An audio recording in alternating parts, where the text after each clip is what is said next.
रूस और यूक्रेन के बीच युद्ध चल रहा है। पूरी दुनिया की नजर इस युद्ध पर है। पुतिन की सेना ने यूक्रेन पर आक्रमण कर दिया। दुनिया इसे रूस की घुसपैठ करार देते हुए अंजाम भुगतने की बात कह रही है। एक जमाने में सोवियत संघ का हिस्सा रही यूक्रेन और रूस की दुश्मनी की वजह क्या है? आखिर ऐसा क्या हुआ कि पुतिन ने सेना को युद्ध का ऑर्डर दे दिया? दुनिया को विश्व युद्ध के मुहाने पर खड़े करने वाले विवाद की वजह जानते हैं।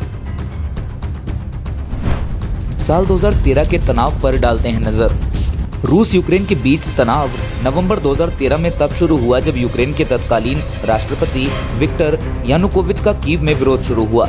तत्कालीन राष्ट्रपति विक्टर को रूस का समर्थन हासिल था, जबकि प्रदर्शनकारियों को अमेरिका और ब्रिटेन का।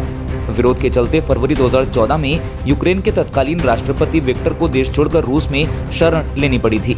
यहीं से विवाद की शुरुआत हुई और पलटवार करते हुए रूस ने दक्षिणी यूक्रेन क्रीमिया पर कब्जा कर लिया। बात यही नहीं रुकी। रूस ने यूक्रेन के अलगाववादियों को खुला समर्थन दिया। तभी से यूक्रेन सेना और अलगाववादियों के बीच जंग जारी है।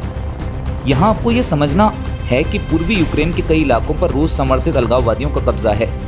यहीं के डोनेट्स्क और लुहांस्क को तनातनी के बीच रूस ने अलग मुल्क के तौर पर मान्यता दे दी। ये वही इलाका है जहां पुतिन ने सैन्य एक्शन का ऑर्डर दिया।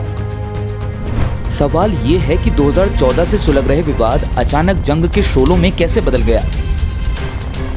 दरअसल अलगाववादियों से निपटने के लिए यूक्रेन ने नई रणनीति बनाई। यूक्रेन ने नाटो से दोस्ती गांठी और खुल्लम खुल्ला अमेरिका की शरण में पहुंच गया। बात तब बिगड़ी जब यूक्रेन ने नाटो में शामिल होने की तैयारी शुरू कर दी। रूस यही चाहता है कि यूक्रेन नाटो का हिस्सा ना बने।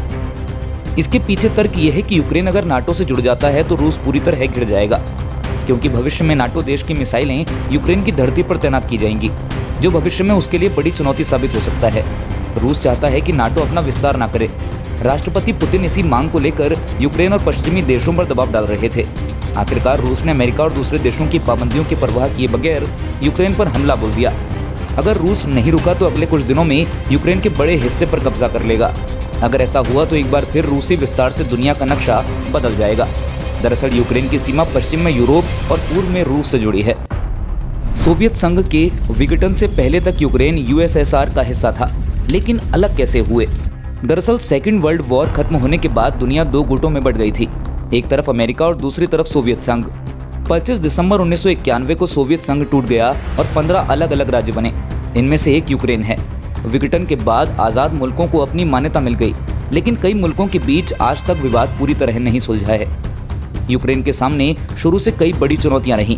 पहली चुनौती पूर्वी और पश्चिम यूक्रेन के लोगों के बीच भिन्न भिन्न विचारधारा।